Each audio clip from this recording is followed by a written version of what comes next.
I come from a long line of artists. My grandparents were artists and lived in Austria. I did not get to know my grandfather, but I did live with my grandmother ultimately in New York. When Hitler came into Vienna and annexed the city, the family had to disperse. And so as a result of that, my mother and my father went to France, thinking that they would be safe. And unfortunately, if you have followed history, you know very well that that was not the case. And my father was arrested and ultimately sent to his death in Poland, one of the 6 millions that ultimately were killed.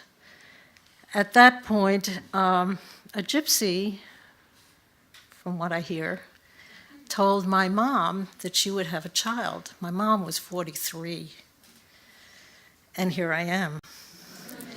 Now, there's something mysterious about that, and I've always wondered about that, and what was my reason to be born. And as I get older and older, I'm beginning to see why that really was the fact. And so we were not able to come to America because America had quotas for Jews, and we're not allowed into this country. I don't know how many of you know about that, but it took a long time, and not only did you have to file for a number, but you had to have a sponsor, and you had to have visas. And so we did not get here until 1947, which was after the war. And when I got to America, I lived with my aunt and my grandmother and my cousin, all women. None of the men had survived. So I was encouraged as a child to become a teacher. I didn't really think about that because I was always making art, and it was just who I am and what I do and what I love. And fortunately, my mother was right. I went into the field, and I wanted desperately to be an American and get as far away from the old country and their old ways. And I pursued a career in New York, and I went through school. And when I finally got my degree, guess what? There were no art jobs. So I ended up marrying someone and moving to Baltimore, who was from Baltimore. And ironically enough, I started doing teaching on my own, private teaching, whatever, working through community colleges. So I made my way in the art field in spite of everything else. And then all of a sudden a mural job came up, and I had never done a mural in my life, and I applied, and I got the job. And subsequently I spent the next 20 years doing murals for Baltimore City, and then eventually ended up teaching mural painting because that's what I was, a teacher. So in the interim, I had 2 children and raised my children. And as I got older and older, I started thinking more about my past. Instead of pushing it away, I started thinking more and more about it.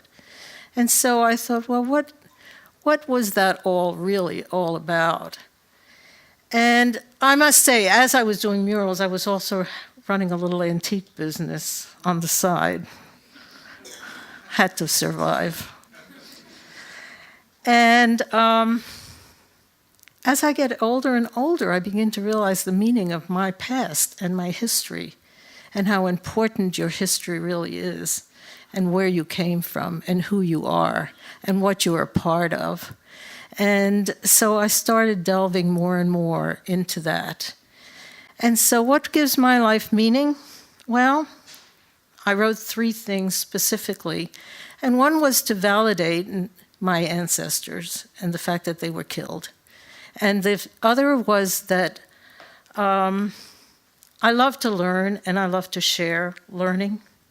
And the third is, of course, the future, and the future are my children and my grandchildren, and that there's a positive future, so that the past connects with the present. And as far as my own death is concerned, my death is simply, I thought about Ecclesiastics, and for everything there is a time, and for everything there is a purpose. And I am a vessel for that. So hopefully I have sown seeds that are positive, and the future will be seen in my children, my grandchildren, and the kids that I have taught. And I believe strongly in the future, and I believe in positive thinking, and I believe in creativity. And I only have 1 minute. So the hardest part of all of this is thinking about what I would have told myself at 21. And that was the toughest one, because I don't really think I would have done anything differently, except to say, appreciate your youth, which is trite, but it's true, and appreciate your health, and appreciate your energy, and enjoy the world. Thank you.